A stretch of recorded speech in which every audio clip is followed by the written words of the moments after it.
quadro aí. Obrigado. Bom dia a todos. Que bom estar aqui de volta com vocês. Acho que é a terceira vez, né, não sei? Acho que é a terceira vez. Sempre uma alegria renovada. A casa hoje não está tão cheia, mas preenche o nosso coração de ver que pessoas que podem se conectar conosco, que possamos todos aprender juntos aqui nesse tema de hoje, que é depressão e espiritualidade. Quando eu falo de depressão e espiritualidade, o pessoal já pensa logo no Rivotril, vou correr para a farmácia. Calma, gente, calma. Vamos entender o sentido mais amplo. Que bom. Joana, exatamente. É isso que Joana veio nos trazer. Joana veio nos trazer o melhor antidepressivo, sabe qual é? Jesus.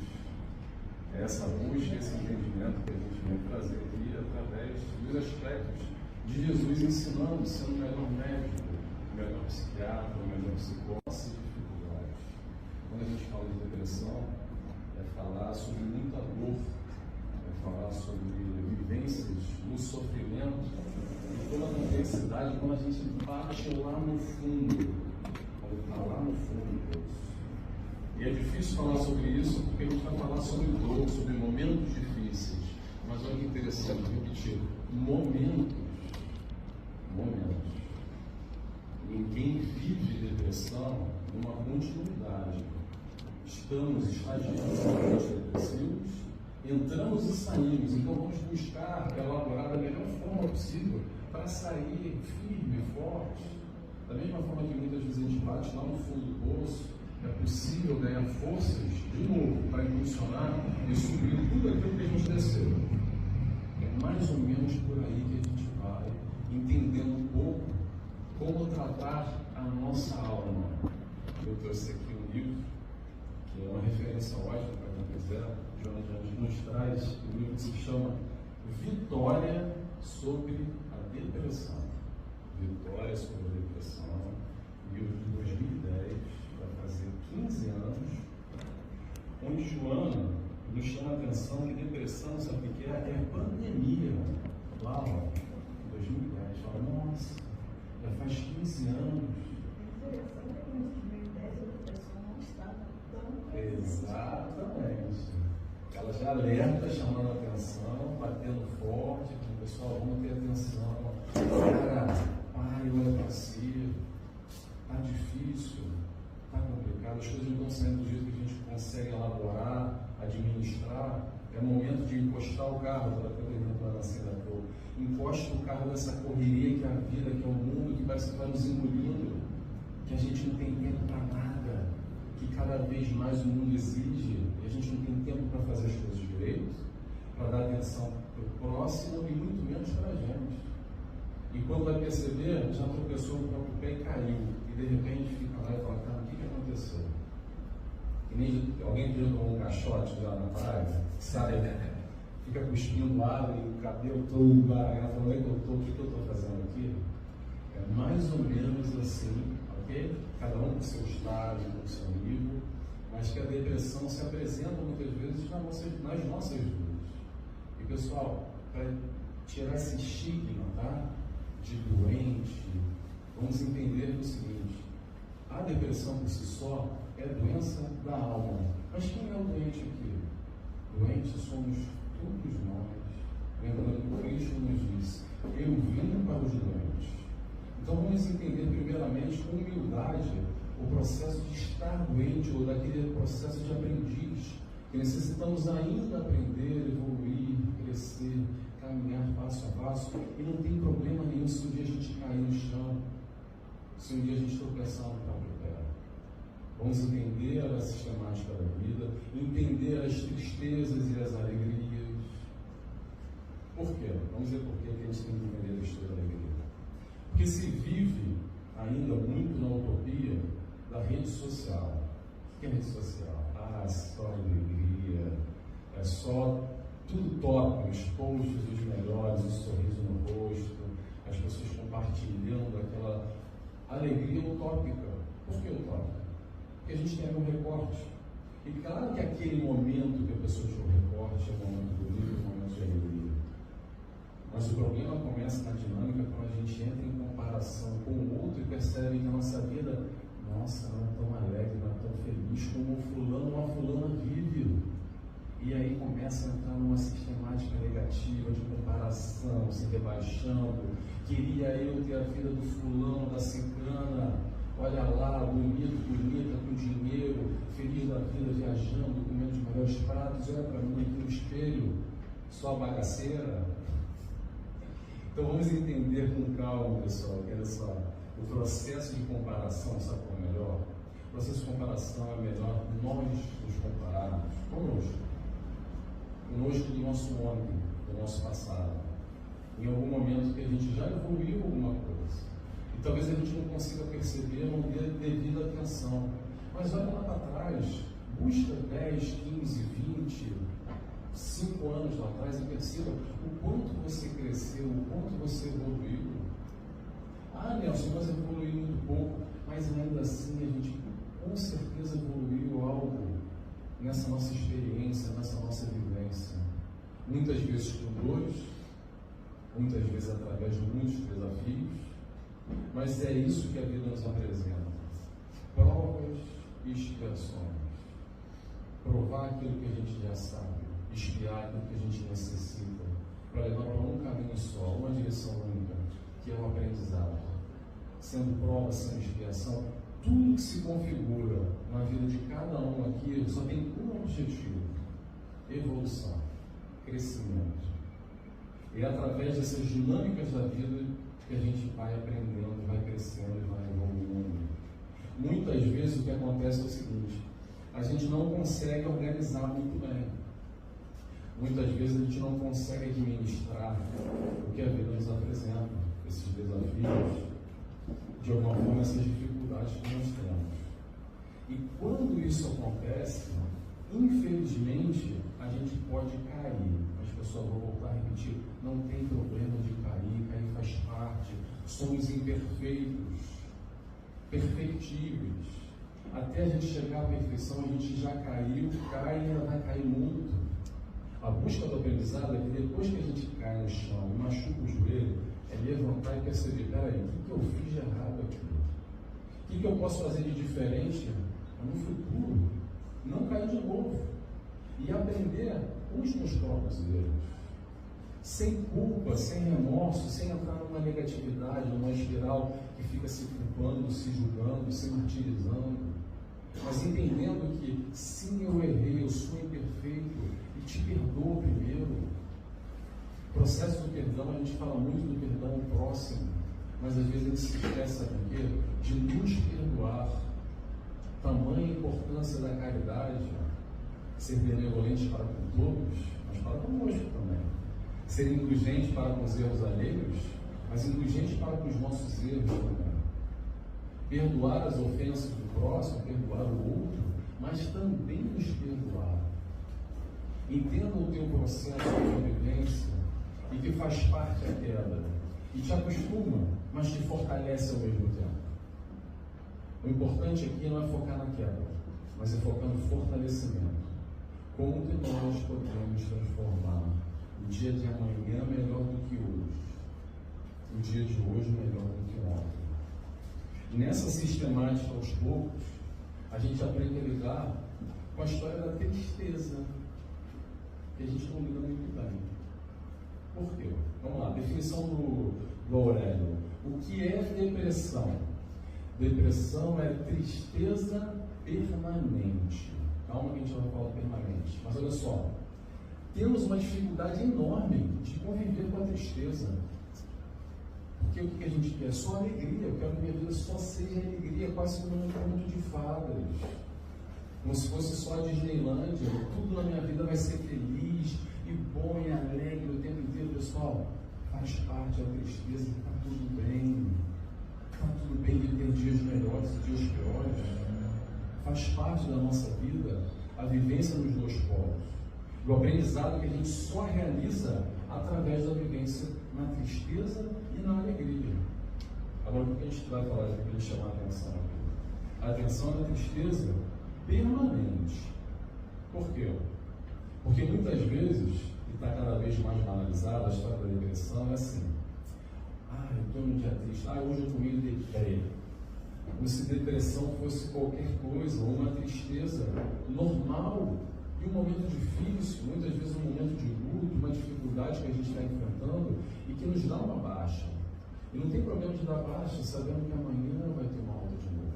Agora, se de alguma forma a gente está numa baixa permanente, já passou uma semana, passou 2, passou 3, e a gente tem alguns sinais aqui que Joana nos auxilia para compreender e perceber, nos perceber, ou perceber o ente querido ao nosso entorno, se existe um processo de depressão se instalando. Como é que a gente vai perceber isso? Quais são os sinais? Quando começa aquele isolamento do mundo, de tudo, de todos. Quando nada mais faz sentido, quando o olho não brilha mais para aquilo que brilhava antes, quando a vida parece perder o sabor e não tem mais sentido. Quando de alguma forma a gente vai se largando, se deixando, quando a gente vai deixando os nossos cuidados pessoais para depois. Parece que tem um desgosto consigo, com a vida, uma desconexão entre mente e corpo. O que é mente? Mente e espírito, mente somos nós. E aos poucos a gente vai abandonando, chutando balde, largando, não considerando, não dando tamanha importância como a gente dava antes. E lembrando, pessoal, o corpo físico é o carro que nos carrega aqui, tá? Vamos aproveitar e tomar conta dele o melhor possível para vivenciar tudo que a gente necessita vivenciar nessa encarnação.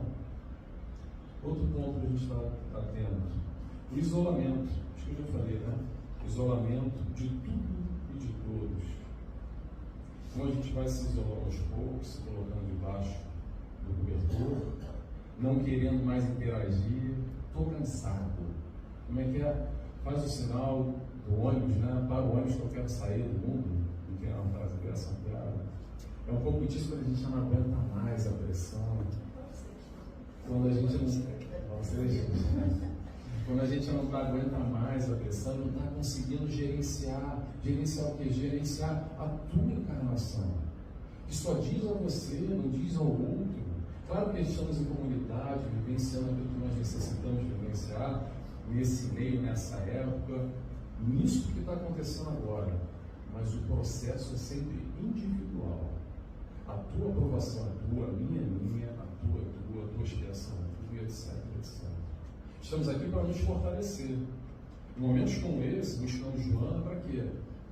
Não vai resolver os nossos problemas, mas nos ajuda. Amplia o horizonte, nos dá um ponto de vista diferenciado para a gente enxergar a vida além de dor, sofrimento, tristezas e alegrias. Percebendo que é só um processo, só um momento. Eu gosto de brincar que é como uma série da Netflix, que tem lá 7, 8, 9 séries. Então a gente está em um capítulo ali da série 3, talvez. Já teve vários no passado e vai ter vários no futuro.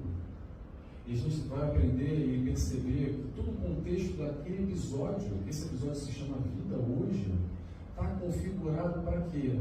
Para a gente crescer. Deus não escreve certo por linhas tortas. Às vezes é difícil compreender isso, principalmente no momento de dor, no momento de dificuldade. E aí vem um convite à reflexão e fortalecer a nossa fé. Que fé é essa? A fé não é só uma crença, que eu acredito que é o mais fácil, que a gente consegue imprimir. Eu acredito no Pai, eu acredito na espiritualidade de luz, e eu sinto muitas vezes, através da minha mediunidade, seja como for, esse contato com o alto. Mas principalmente a confiança. Aí que é mais difícil. Deixa até um tempinho para pensar. Confiança. Por que confiança? Porque confiar é mais difícil. Confiar, sabe o que é? Quando a gente se entrega de verdade. Confiar é aquela brincadeira de ficar de costas e se jogar. Porque você sabe que alguém lá atrás vai te segurar. Porque se você não confia 100%, você vai ali, ó. Olhando, não, peraí, não. Calma, deixa eu segurar o pé aqui e segurar mais um pouco. E muitas vezes a vida nos apresenta dinâmicas para nos convidar exatamente a essa reflexão com a fé, com o alto, o teu contato com o Pai, com o teu anjo da guarda, com a espiritualidade de luz, como você queira chamar, com Deus, com Jesus. Não misturando tudo, tá? Cada um no seu momento. Mas o teu contato com o alto. Então perceba como a vida muitas vezes te instiga e te convida a parar e olhar para si.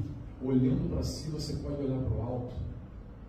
Olhando para si, muitas vezes, é a oportunidade que você tem de perceber que o mundo está na correria, mas você não precisa estar. E talvez esse mundo está te atropelando e você não precisa entrar nessa dança. É buscar esse equilíbrio entre o aspecto profissional, entre o aspecto familiar, entre a tua evolução espiritual, que é o que a gente está buscando aqui. Parar um pouco durante 50 minutos que a gente vai estar falando, que dá para falar 3 horas, porque tem muito assunto para falar sobre espiritualidade e depressão, e buscar se entender um pouco, e buscar entender dos dias felizes e dos dias tristes, e como é que eu estou gerenciando isso, como é que eu posso transformar a minha vida amanhã melhor do que está hoje, como é que eu posso vivenciar tudo isso que está acontecendo e retirar o aprendizado que talvez não esteja conseguindo entender. E por não estar conseguindo entender, é que a vida parece que dá um loop e bate de novo na mesma tecla. E depois dá um loop e bate de novo na mesma tecla. Sabe o que é isso, pessoal? Se está acontecendo isso na tua vida, vai continuar acontecendo. Até quando bater de novo, você fazer diferente. Mudar e aprender algo que você ainda não aprendeu. Isso é um desafio para todos nós. O teu looping é diferente do meu, o looping dela é diferente do dela, e assim a gente vai caminhando em conjunto nesse grande mundo de provas e expiações. Essas provas para mim são diferentes para você, e assim vai. Então, nesse olhar, nessa reflexão, se ficar confuso, depois me pergunta, tá, pessoal? Às vezes é confuso mesmo. Aqui é Joana, a gente tenta entender, mastigar, passar no liquidificador para facilitar. Nesse entendimento, a gente vai perceber muitas vezes que a depressão por si só é convite. Convite é mudança. É quando deu ruim e agora vamos refazer de uma outra forma. Para quem gosta de futebol, é quando a gente escala o time preparado, vamos lá, botar todo mundo na linha, os 10 na linha no gol, vai acontecer, a gente vai ganhar. E logo no primeiro tempo, porque nem aquele Brasil e Alemanha, né? Toma logo 5, sai meio atordoado, o que está acontecendo? Calma, então volta para o banco de reservas e vamos reconfigurar esse time. Vamos ver as possibilidades que a gente tem para reestruturar, para entrar em campo de novo, porque do jeito que está, não está dando certo. Tem aquela história que o time que está ganhando não se mexe, o time que está perdendo mexe. Então a gente pode entender a depressão dessa forma, por vindoura, percebendo que ela é um convite para a mudança. Um convite para a gente mudar algo que não está dando certo. E aprender o que a gente ainda não aprendeu. E não tem problema nenhum. Aí vem o convite à humildade mais uma vez. O convite a nos entenderem perfeitos que somos, aprendizes. Porque a gente está batendo nessa tecla e não está conseguindo, porque a gente ainda não aprendeu. Mas se colocar humilde, perceber que, peraí, eu sou imperfeito, eu erro, eu estou batendo na mesma tecla, quantas vezes for necessário, mas eu vou buscar ampliar o meu horizonte, ampliar o entendimento, para ultrapassar e aprender com essa vivência, com essa dinâmica da vida. Vou dar 2 exemplos aqui, para ilustrar isso que eu falo. É assim, época do Covid, com certeza vocês já escutaram um exemplo como esse. A fulana perdeu o pai, perdeu a mãe, perdeu o marido, ficou desempregada, perdeu os 2 filhos. 5 desencarnes na família. Um quadro arrasador, você fica assim, caramba, né? Como é que pode? A balança qualquer um. E através de muita dor e muito sofrimento, ela conseguiu se restabelecer, com muita dificuldade, hoje ela está vivendo no lugar. Ok. Olha que cenário. Agora vamos para o outro cenário. Uma moça que começou um namoro agora, e depois de 3 meses, acabou o namoro, e ela não aguentou a pressão, e também a dor, também de sofrimento, se suicidou. E aí? Vamos lá. Então tem 2 quadros aqui. Normalmente, naturalmente, que a gente fala, besteira, isso sim é pesado, isso é difícil, isso é leve. Não, calma, olha só. Tem a ver com cada um, com cada indivíduo. aquela fulana número 1 que vivenciou tamanha dor, conseguiu ultrapassar aquela provação, as dificuldades, através da sua resistência, através já do seu crescimento, que talvez a fulana número 2 não conseguiu, infelizmente, que pena, através do término com o namorado, não segurou a pressão, não segurou a dor e retirou a vida dela. Então, o que a gente está falando aqui? A gente não está julgando e classificando ou quantificando dor de cada um, mas é perceber o quanto é a nossa dor, o quanto que a gente tem resistência, o quanto a gente pode se flexibilizar e aprender cada vez mais. Mais uma vez, não é para julgar ninguém, é para fazer uma auto-reflexão, parar e olhar para si, reconhecer e perceber as nossas dores, ou melhor, as nossas dificuldades ainda, ou melhor, os nossos desafios que se apresentam nas nossas vidas, para a gente continuar crescendo e continuar evoluindo. Outro ponto que eu quero abordar aqui: processos obsessivos. Normalmente se fala muito, quanto mais no espírita, muitos chegam até o centro espírita por processos obsessivos que estão diretamente entrelaçados com a questão da depressão. E aí se tem uma leitura às vezes muito rasa ou imediatista, do tipo, não, vou lá no centro, vou fazer um tratamento obsessivo e vai resolver os meus problemas. Claro que é bom, claro que vamos fazer dentro do possível, do adequado que se apresenta. Mas muito mais profundo do que isso é nós percebermos o quê? Que o processo obsessivo não é nada mais, nada menos do que uma consequência. Consequência de quê? Consequência daquilo que a gente não está muito atento, não presta muita atenção. E que esse é o convite aqui. De quê? De olhar para si e perceber qual é a nossa vibração. Ah, Nelson, não sei qual é a minha vibração. O cara pergunta, que fala aí. Não sei, tem um vibrômetro para a gente ver se está mais para cima, mais para baixo. Eu vou responder para vocês. Pensamento. Perceba, tenha atenção no que você está pensando, o que você está consumindo, a tua caixa mental, a tua esfera. Qual é a tua esfera pensamento, com o que você se conecta, com que tipo de notícia, com que tipo de música, com que tipo de série de Netflix. Você está mais na violência, no tiro, porrada e bomba, ou você está mais na busca do amor, da multiplicação, do lado bom? Aí você vai claramente perceber a tua vibração mais densa ou mais leve. Não precisa ser grande médium, que tem mais mediunidade ou menos mediunidade, para perceber a diferença de quando nós adentramos aqui na casa e essa psicosfera, essa tranquilidade, essa vibração sutil, ou se a gente for no boteco agora no fim de semana, no pancadão. Você de longe já chega e já está pesado, o ambiente está denso. Às vezes você fica lá 5, 10 minutos, volta para casa, no dia seguinte dorme até 3 da tarde e está cansado, está com peso nas costas. Sem contar a esfera do pensamento, as conexões que a gente vai realizando. Então perceber, parar e olhar para si e filtrar. Se você não consegue perceber, bota papel e caneta. Eu gosto do papel e caneta.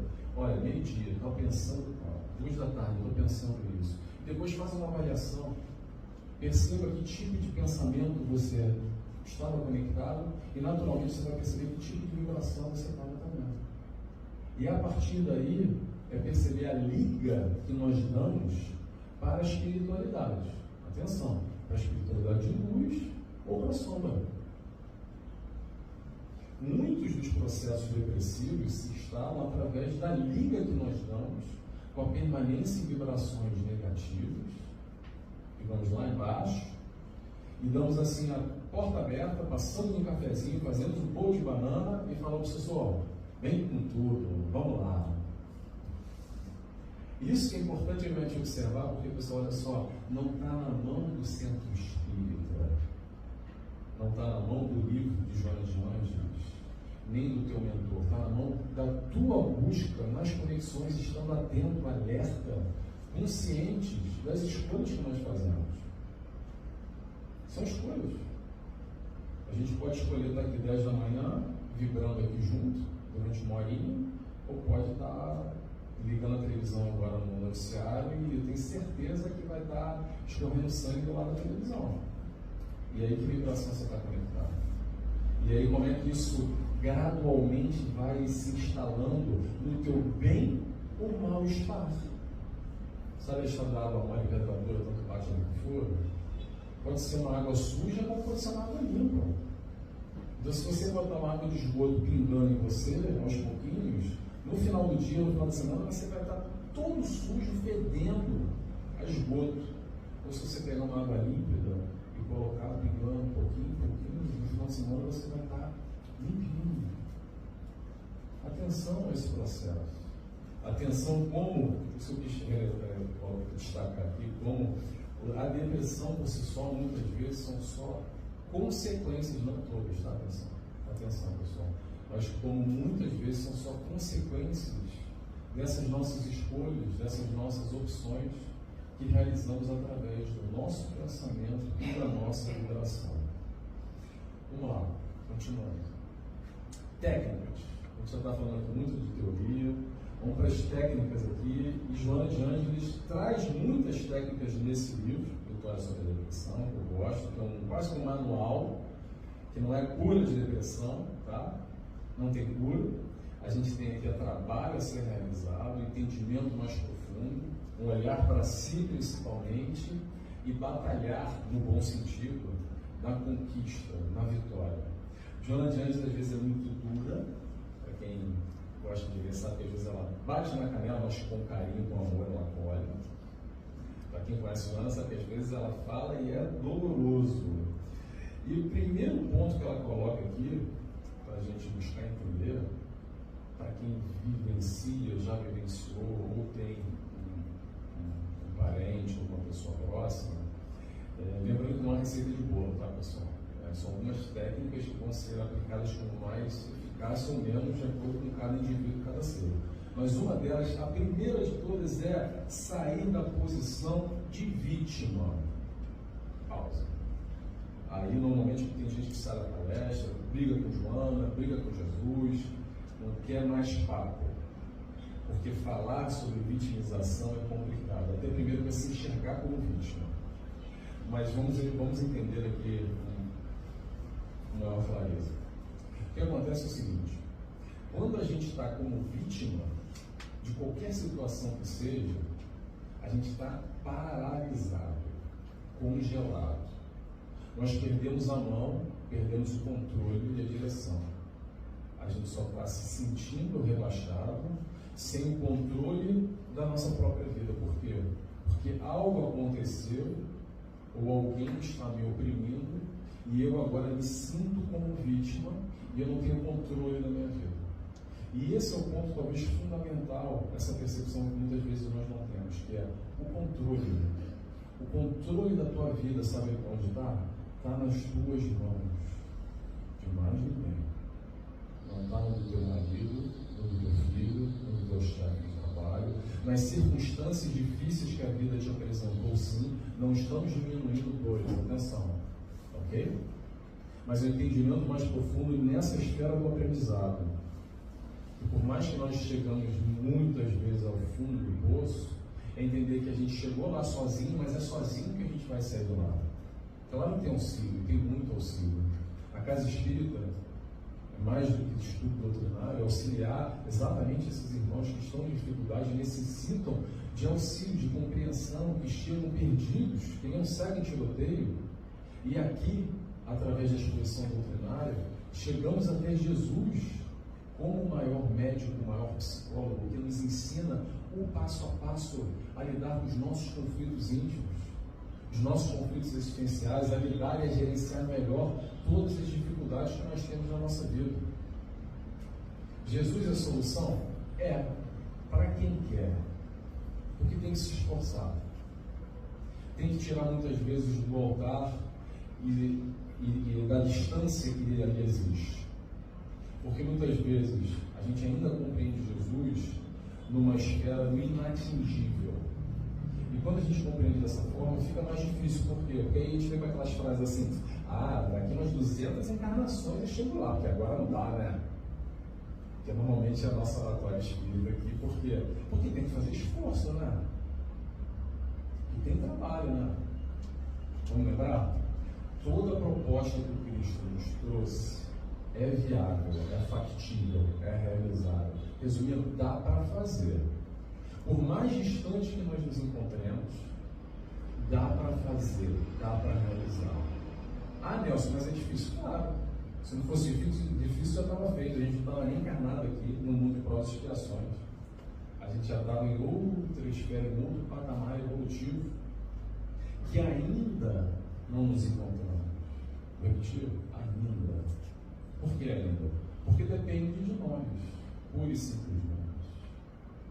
Então, perceber a vida com seus detalhes, como ela se apresenta, não se fazendo de vítima, ou não se colocando, não se fazendo, desculpa, não se colocando nesse local, muda muito a relação com os problemas, ou que a gente pode perceber e enxergar eles como desafios a serem ultrapassados pelo nosso crescimento. Muitas vezes, muitos irmãos, que é uma palavra que está na moda agora, a história do livramento. Ai, foi o livramento da minha vida. Peraí, livramento ou você está fugindo da tua prova? Ou você está correndo daquilo que você necessita vivenciar para aprender algo? Porque muitas vezes você se livra de um problema aqui, aí a vida dá uma volta, 2, 3 anos, parece que é igualzinho. Nossa, mas é igualzinho aquele cenário lá de 2, 3 anos atrás, que eu me livrei. Às vezes a vida só está dando a volta e mostrando exatamente aquilo que você precisa vivenciar e aprender para crescer. Tenhamos atenção. Joana aqui vai nos chamar a atenção, na verdade, é despertar a nossa atenção para a gente perceber como que as dinâmicas das nossas vidas nos apresentam as tais oportunidades de crescimento. Se a vida não for crescimento, não tem sentido. Muitas vezes, sim, através de dor, a gente não vai passar pano para a dor aqui, mas é perceber que o fundo de prova ou expiação é um só, é evolução e crescimento. Não tem castigo, não tem punição, não tem chicote, apesar da gente interpretar e julgar muitas vezes dessa forma. E muitas vezes a gente se coloca nesse papel de vítima, até com uma falsa compreensão. E a doutrina espírita vem exatamente nessa busca para ampliar esses horizontes. O que a gente está tentando fazer aqui? Não é dar aula para ninguém. Aliás, quem está dando aula aqui, Joana, Nelson, com vocês, a gente está buscando aprender um pouco dessa parte teórica. Para quê? Para botar na prática na vida, quando acabar aqui a gente voltar para casa. Porque aqui é muito bonito falar, é fácil. Agora, a questão é a gente aplicar toda essa parte conceitual. Sair da decoreba, do livro dos Espíritos pergunta 700, qual é a água que está no bate-pronto na boca? E vamos lá, e a gente consegue realizar um pouquinho? 10%? Dá para fazer um esforço para ser 11%, 12%, 13%? A questão é que é no dia a dia, cada um com cada um. Então, o processo de aprendizado aqui, e as dicas, vamos colocar aqui, que a Joana nos ajuda, colabora, não só a Joana, a espiritualidade de luz, a doutrina espírita como um todo, exatamente esse ampliar de horizontes para a gente perceber na vida, além do aspecto material, além desse estágio, dessa vida, desse momento, e ter metas, ter objetivos, ter percepções mais amplas para o nosso crescimento, não só material, que é o mais fácil de ver, mas principalmente espiritual. Época de fim de ano, vamos lá. Hoje é dia 7, né? Dia 7 de dezembro. Quem é que já fez aí a listinha de 2025? Tem gente que sim, tem gente que não. Tem gente que lista, nem sei lista nenhuma. Pessoal, olha só. Propósito de vida. Isso Joana bate também martelado. Tá? Propósito de vida. Ter objetivos, planos, metas, realizações para 2025. E vou além, olha. 2030, tá? Não só 2025, joga para daqui a 5 anos. Onde é que eu quero estar? O que eu quero na minha vida? Que caminho eu vou seguir? Ou eu vou continuar, abre aspas aqui, tá, gente? Não é nenhuma crítica. Que nem o Zeca Pagodinho, deixa a vida me levar, a vida leva eu. E vida leva para onde? Sem problema, o Zeca Pagodinho, eu já gosto dele, sempre falo isso como ilustração. Às vezes a gente vai deixando a vida nos levar mas infelizmente nos leva para lugares que não são muito legais. E a busca aqui, a consciência, é entender, planejar e dar objetivo, dar propósito à nossa vida. Não só no aspecto material também. Claro que a gente está falando do aspecto espiritual, que é o principal aqui, mas colocar metas. O que eu quero? A menor coisa que seja, eu quero emagrecer, objetivo material. Então bota lá 1, 2 quilos você quer emagrecer. Eu quero fazer tal questão, eu quero alcançar tal objetivo, eu quero trocar de celular, material, coloca também, não tem problema, isso que nos motiva, que nos traz o dia a dia, a busca da realização financeira. Eu quero pagar os boletos que estão atrasados, que eu já não estou aqui encalacrado, coloca também. E os objetivos espirituais? Aí é mais difícil, né? Nessa listinha de 2025, 2030. Quero perdoar aquele meu parente que eu briguei lá antes da pandemia, até hoje está bloqueado lá no Insta, no Facebook, não consigo nem olhar para a cara dele. Já não vou mais no Natal, nem na cara. Pode ser uma meta. Já vejo um monte de vizinha assim de canto de boca. Está falando comigo. Né? Ser mais tolerante, ser mais indulgente, ser mais caridoso. Olha que interessante.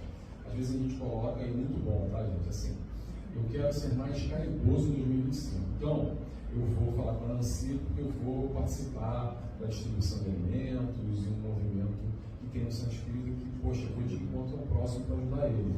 Ótimo, vamos fazer. Eu todo apoio. Mas mais do que isso, vamos à caridade? Caridade. Benevolência para com todos. O que é benevolência, Nelson? É ser bom. Mas olha só, é ser bom com todos, não é só com aquele que nos faz bem não, tá? É com aquele que mexe com você, aquele que você olha assim meio torto, já não bati, não fui com a cara. Ser bom, nessa instância, é comportamental. É uma escolha que eu faço ser bom para com todos, independente se o outro é bom para comigo ou não. Essa é a proposta de Jesus. Aqueles que o amavam, jogavam flores ou jogavam pedras, ele amava da mesma forma e nos ensinou na prática.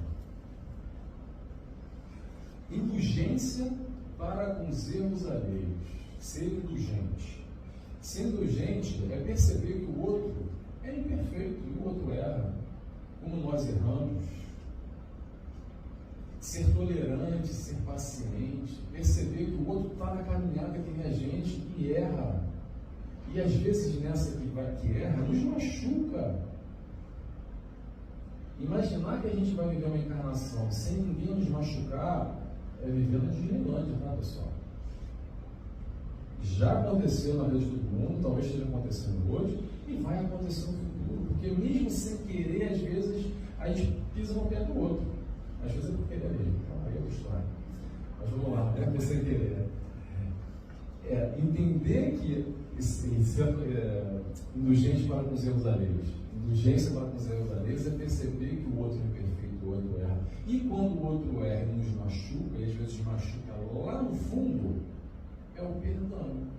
Perdão do quê? Perdão as ofensas porque o outro me ofendeu. E às vezes eu estou aqui ressentido, magoado até hoje, já faz 10, 15, 20, 30 anos. A fulana já desencarnou, eu até hoje aqui, ó, não desce aquilo, tá aqui engasgado na minha garganta, eu não consigo elaborar. Não é para engolir seco também não, tá, pessoal? Entender de uma forma mais ampla, de uma forma amorosa. Essa é a proposta do Cristo. E é para isso que a gente está aqui. E essas são as pequenas doses de amor que Joana vem nos convidando. As pequenas doses de amor que a gente pode ir realizando na nossa vida. Tem uma frase que eu gosto muito, que é: qual o sentido da vida, Nelson? Sentido da vida é o sentido que a gente dá para ela. Eu tenho uma pausa aqui para pensar, porque essa normalmente é uma pergunta do espírito, né? Para que eu estou fazendo aqui? Meu planejamento reencarnatório. Toma a mão, toma a rédea da tua vida e perceba o sentido da vida, o sentido que você dá para ela. Livre-arbítrio dá para isso. Eu gosto de brincar que, desculpa a alegoria, tá? A mesma faca que passa um requeijão do pão é a faca que eu posso esfaquear o outro. O que eu vou utilizar como artifício, as ferramentas que eu tenho na minha vida para amar ou para fazer outras opções? A busca aqui é esse entendimento esse entendimento mais profundo, onde a gente toma a rédea da nossa vida e deixa de ser vítima, deixa de ser, como é que se fala, quando a gente é ator principal e tem o coadjuvante e tem o... Como? Desculpa. Protagonista, não, tem o figurante. A gente deixa de ser figurante e é o protagonista. Perfeito, obrigado. Que muitas vezes a gente passa uma vida inteira, uma encarnação como protagonista, só porque a vida me levou para cá ou a vida me levou para lá, e assim que aconteceu, e eu não percebi muito bem, e a vida me levou, e deixa a vida me levar. Vamos perceber que as circunstâncias da vida muitas vezes são difíceis, dolorosas. Cada um tem o seu momento, a sua opinião, o seu desafio, suas provas, a sua expiação, o seu planejamento encarnatório, mas ainda assim temos a opção em nossas mãos para fazer o certo, para fazer o errado, para fazer o bem ou para tomar outra qualquer opção que a gente queira. Vamos entender desafios, né? Quantos desafios a gente tem aqui? Vamos entender o quanto a gente pode muitas vezes entrar em processos de culpa. Joana bate muito em culpa aqui. Deixa eu aqui para falar já no finalzinho, a gente já vai encerrar já. De culpa, porque a culpa muitas vezes nos coloca nesse ciclo de depressão, e é um ciclo muito negativo, um ciclo difícil de romper, onde a gente se sente mal, se culpa ou se sente culpado. Isso é a nível consciente, tá? Não estou falando de outras encarnações. Joana também fala sobre isso aqui. Mas vamos trabalhar com o que a gente tem de consciente aqui nessa encarnação. Por quê? Porque como é que é o processo? O processo do imperfeito, ou seja, o nosso processo. O nosso processo é assim: caminhamos, e aí erramos. E o que vem de positivo depois? Vem o arrependimento.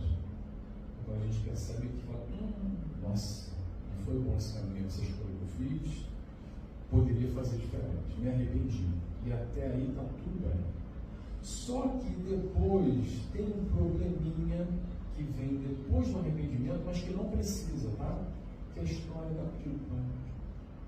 É se ficar se culpando, se sentir culpado pelo erro que foi cometido.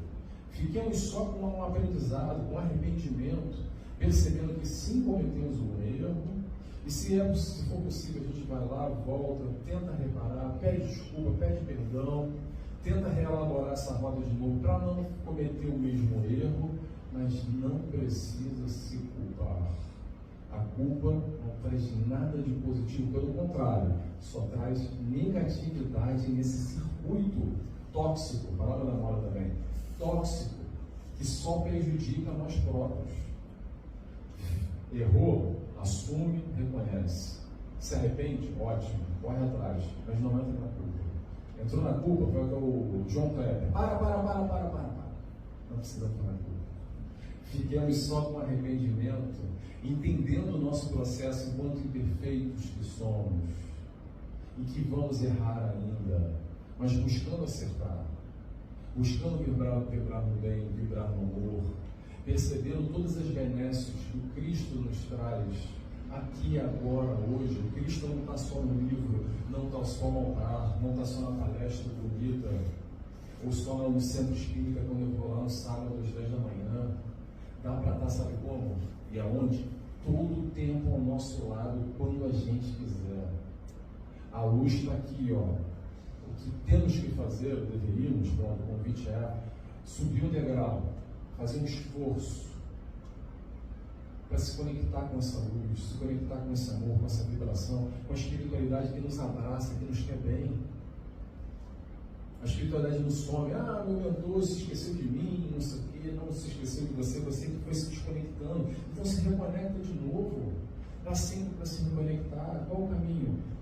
Quebra o ciclo negativo que você não reconhece, ora mais, vibra mais no bem, cultiva melhores pensamentos, busque amar mais. Quer um desafio? Eu vou dar um desafio para vocês. Vou sair de casa hoje de manhã e vou tentar amar o próximo. É simples, né? Vai ser mais difícil do que imagino. Já no primeiro ponto de ônibus, quando eu passar nessa frente, amor de nossa favor do Cristo, meu Deus. Aí que a gente vai se percebendo aos poucos os desafios que a vida vai nos apresentando, porque o amar ou o odiar, o querer bem ou o querer mal, é escolha, como teve aqui no livro Vida Feliz do Preparo, maledicência e tentação, passa o bolinho, cafezinho, vamos falar mal do vizinho, da fulana, sabe a última fofoca? Ah, menina, conta aí, vamos dizer, não, troca ideia, vamos lá. É fácil demais cair na maledicência, falar mal do outro, falar mal da situação, X, Y, Z, e falar bem. Tem a maledicência, tem a bendicência, falar bem. O quanto nós estamos na maledicência, estamos na bendicência. Então, o professor de português aí vai puxando a orelha agora. Então, pessoal, vamos lá. Já está encerrando a nossa reflexão. Tem muita coisa para falar aqui. O que eu quero deixar como ponto de reflexão, aliás, antes tem mais um pontinho que eu esqueci que é importante. Ocitocina. Vou falar sobre ocitocina. A gente está falando sobre antidepressivo, a gente falou, brincou um pouquinho com isso. Ocitocina é conhecido como hormônio do parto. Depois dá uma olhada no Google e pesquisa sobre isso, que é bem interessante. Algumas pesquisas estão saindo nessa vertente. O famoso hormônio do parto, que dá sustentação, a resistência para a mulher vivenciar todo aquele processo de dor, mas com alegria. Que eu não faço ideia como é que é. Eu nessa encarnação estou fora. Mas teoricamente eu estou compartilhando aqui, né, os testemunhos. Como é que se provoca, Nelson? Como é que se produz ocitocina? Não, o Nelson está falando, não, tá? Pesquisas. Ajuda. Trabalhar no amor, trabalhar no auxílio ao próximo. É aquele sentimento que talvez a gente não vai conseguir falar de ocitocina aqui, que é um nome difícil, a primeira vez que eu estou ouvindo, mas aquele sentimento de quem pratica o bem, de quem está lá trabalhando na caridade, sente parece um abraço na alma, uma coisa gostosa, uma energia que vem de dentro, uma coisa que contagia, te toma o corpo. Isso já está na esfera hormonal, corporal, hormônios. Está conectado diretamente, espírito, corpo. Vamos lembrar que a gente está aqui ocupando essa vestimenta e que corresponde, de uma forma ou de outra, no aspecto hormonal, com excesso ou com a diminuição. Antidepressivo, para a gente fechar agora, eu estava esquecendo do antidepressivo. Antidepressivo é o seguinte: de uma forma geral, infelizmente, ainda se enxerga muito a doença, a depressão, como vai lá e toma um remédio. Primeira coisa, vai no psiquiatra, receituáriozinho, toma um antidepressivo que vai resolver o teu problema, pelas costas e despacha, como se fosse uma gripe. Está com gripe? Toma lá tantos comprimidos e isso aí mais cedo ou mais tarde passa. Mas, infelizmente, a questão não é assim. O antidepressivo é o medicamentoso, farmacêutico, bombeiro, que vai ajudar no primeiro momento, sim, e muitas vezes é necessário, quando os estágios estão avançados de depressão, mas ele vai só trazer aquele fogo um pouquinho para baixo, vai dar uma reduzida, mas a chama, a questão original, o cerne da questão, que é nós espíritos, com os nossos conflitos, com as nossas questões, isso a gente precisa tratar, desenvolver, elaborar e buscar realizar. Fechando aqui, pessoal, a frase que eu acho que responde para quem está em qualquer momento de dificuldade. Vinde a mim, vós que estáis cansados e aflitos, e eu vos aliviarei, os missionários de Jesus. Então, fiquemos nós com Jesus, em qualquer momento que estivermos, nos sentimos perdidos, desiludidos, em extrema dor, em extremo sofrimento. Vinde a mim, vós que estáis cansados e aflitos, e eu vos aliviarei. Está cansado, está aflito? Vai com Jesus. Pessoal, obrigado a todos. Bom dia.